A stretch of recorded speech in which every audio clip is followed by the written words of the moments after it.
folks. It's Fred, and some people know me, and I make these heads here for the motorized bicycles, and I just want to show you where our latest technology is at.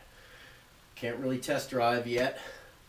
This is the new bike. It hasn't even run yet, and it's got a few new items that I think you guys might want to take a look at. You might be interested in, and everything I make, most of the stuff I make for my bikes, I'm trying to make more so other people can get it. But we'll show you some of the things about this bike. And take that camera off that tripod. This is my new bike that sports a few new things. Not only does it have the twin plug head, as you can see right here, we've got two spark plugs here, and this is a 3-hole version, and it's got the compression release, which is the coolest thing.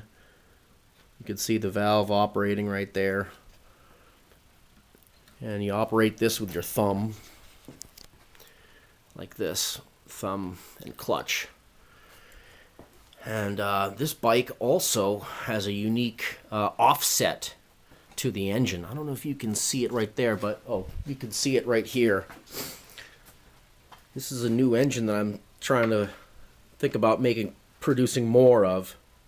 You can see how I milled this. This is for an 1.25 inch pipe, which is 1.660. You can make a saddle to fit your frame. And that blue bike is a Cranbrook. This is one of the new things too, is the compression release. This is for stock ignition, single spark plug. And the other thing that accompanies this offset, here, this is a stage 2 engine. It's got low compression head, actually, because it breathes so well.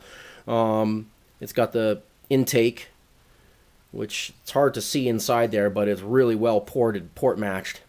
And here is the accompanying bracket. I've had a lot of problems with the studs breaking, so I've replaced it, and that solved the stud breaking problem. So far I haven't had any problems because I've tried a variant of this design. It's an offset. I'll go back to the bike. And there it is. There it is. You can see some of the stock pieces right there. There's a stock aluminum piece, and this brings the engine, pushes it forward. And on this Cranbrook frame right here has a pretty serious radius. So when you push the engine forward, it also makes it go up vertical. It changes the angle quite a bit. But I found that that was okay. It still gave me enough room to really nicely fit the sick bike part expansion chamber on. So I didn't have a problem with that. The idea of pushing the engine forward was to gain a little more space for the air cleaner. And on this Cranbrook, although it pushes it forward a lot, it doesn't really gain much area for the air cleaner. And the offset engine allows for the fatty 3-inch wide tires, the Kenda Flame. It's an awesome tire that will fit on, your this is the Walmart original Cranbrook rim. And here is one of the Worksman rims with the Sturmey Archer drum brake. And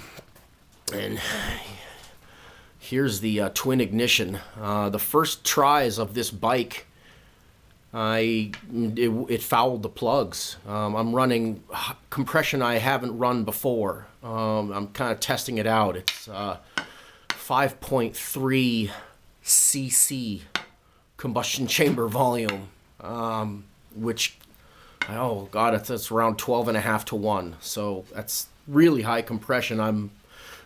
I was thinking that my little crappy coils didn't produce the voltage enough.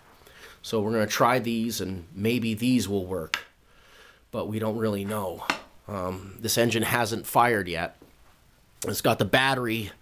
I don't know if you can see in there. There's some batteries in there. Batteries, and here's the operating switch. Down is the charge position, and here's the charge plug, and up, and there's the lights. So it's got 12-volt lighting. It has one 12-volt battery for the lights, one 12-volt battery for the ignition, and it's got a tail light. It's got a red tail light, LED tail light. This interesting muffler design, I'm thinking of possibly making something like that too. Something, maybe, I'm not sure. And what else might be coming?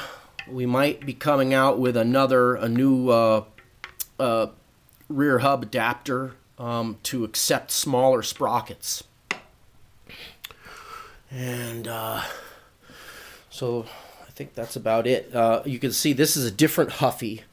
This is an older Huffy, heavier wall tubing, and much nicer frame in my opinion. But this one, the mount on this geometry, you got a lot of room for a good pod air filter. Unfortunately, the blue bike here wasn't able to get that kind of, the Cranbrook here wasn't able to get that kind of a big filter at all. It's a real compromise. But this one is running the stock ignition and the compression release, which is really great. Somebody's shooting. And this is the Kawasaki KX60 exhaust, modified, chopped down here, chopped here, rotated this way, that way, and boy, it actually fits pretty well. You can even have a kickstand. Oh, so this was the first prototype of that offset, of that extension engine forward mounting system. So that's just in its infancy. I mean, you can see I don't even have these painted yet. And I think I'm going to go down to an 1/8 inch flat stock instead of 3/16. I think the 3/16 flat stock is a little too big. But there's our technology for where we're at right now. And fellow bike builders that are equally as enthused about this as I am, and I'm very enthused about the motorized bicycles, that we'll be offering some of these goodies for other interested people. So I hope you like that video of where we're at with these bikes.